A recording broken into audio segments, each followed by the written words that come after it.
परम आदरणीय हमारे बहुत ही आत्मीय बागेश्वर बाबा जी और हमारे श्रद्धेय मुनि महाराज जी और साधक मित्र, साधना गंगा के किनारे करने के लिए बड़ा पुण्य चाहिए। आप पुण्य आत्मा हैं।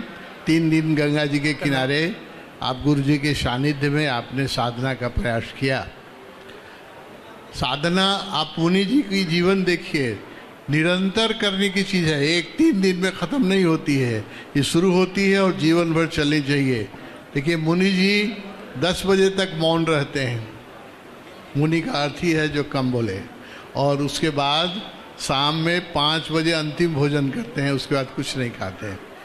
तो इस तरह से अपने जीवन को नियमित करना होगा हमको, अगर साधक बनना है तो प्रेरणा लेनी होगी।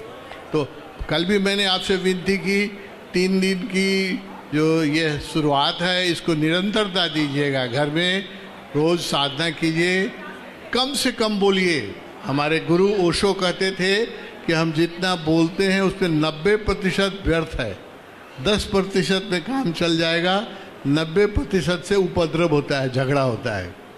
तो जितना कम बोल सकते हैं उतना कम बोलिए, और जितना अधिक समय सत साहित्य के अध्ययन में लगा सकते हैं। इतनी अच्छी हमारी उपनिषद हैं, अष्टावक्र महागीता है, गोरखवाणी है, पातंजलि के सूत्र हैं, वो 108 तो उपनिषद हैं अपने पास। तो इनका अध्ययन और इनकी जो व्याख्या ओशो ने की है वो अद्भुत है, और सब उपलब्ध है फ्रीली यूट्यूब पर। तो आप अपने जीवन में आधा घंटा सत्य साहित्य का अध्ययन करें जो जीवन को उकाशे। अभी लोग 5 घंटे एवरेज, वर्ल्ड एवरेज है कि 5 घंटे लोग मोबाइल पर और इंटरनेट पर बिता रहे हैं। उसका बहुत बड़ा दुष्परिणाम उनकी आंखों पर और उनके जीवन में हो रहा है। जल्द ही हॉस्पिटल खुल गए हैं पश्चिम में, कैसे लोगों को मोबाइल से मुक्त किया जाए। चाइना में तो इसके बहुत हॉस्पिटल खुल गए हैं, हिंदुस्तान में भी देर नहीं है। बहुत बड़ा रोग है ये। तो 1 घंटा से ज़्यादा आप इंटरनेट पर और मोबाइल पर कभी मत दीजिएगा। जो आवश्यक चीज़ है 1 घंटा में सब मिल जाता है। बाकी समय सत्य साहित्य का अध्ययन आधा घंटा रोज़ कीजिए, आधा घंटा योग कीजिए, आधा घंटा ध्यान कीजिए। तभी एक समुन्नत भारत बनेगा।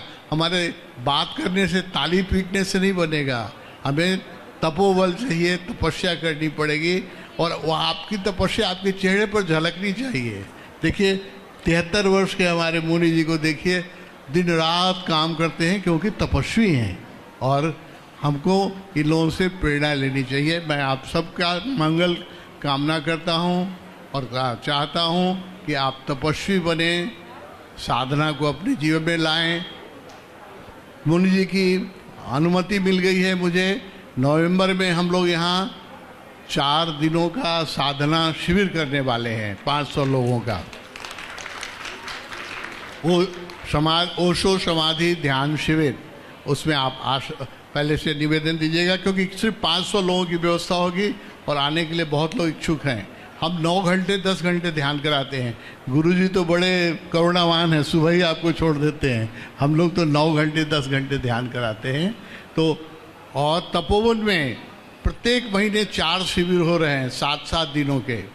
आपको जब भी अवसर मिले नेपाल आएँ, पशुपतिनाथ का दर्शन करें, और साधना की प्यास हो तो तपोवन में आकर 7 दिन साधना करें हमारे साथ। आपके अंदर छुपी हुई जो अनंत संभावनाएं हैं उसको जगाने का एक ही उपाय है तपोबल, और तपोबल से ही भारत की प्रगति होगी। जो विवेकानंद ने सपना देखा था कन्याकुमारी में बैठकर कि भारत जाग रहा है, वो जब आपके अंदर तपोबल जागेगा तभी जागेगा। हमारे चिल्लाने से, ताली पीटने से जागने वाला नहीं है। हमें तपोबल पैदा करना होगा। आपके जीवन में साधना के फूल खिलें। आप नियमित साधक बने, भोजन पर नियंत्रित रखें, वाणी पर नियंत्रित रखें।